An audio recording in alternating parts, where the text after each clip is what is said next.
Ayun mga kalupso, 7-Eleven sa ano, Dingalan. Tapos ito yung kanilang Dingalan Park.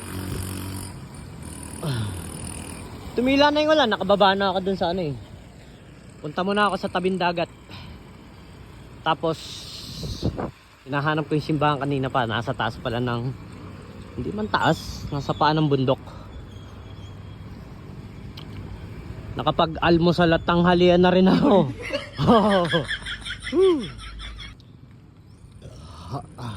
Kakaantok, puyat.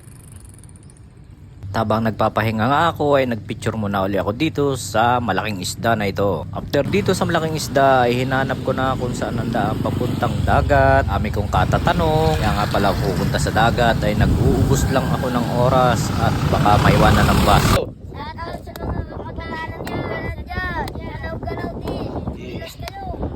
Pinahirapan na kayo dito. Ganda mga kalupso. Dito lang tayo, hindi na tayo punta sa resort. Yan.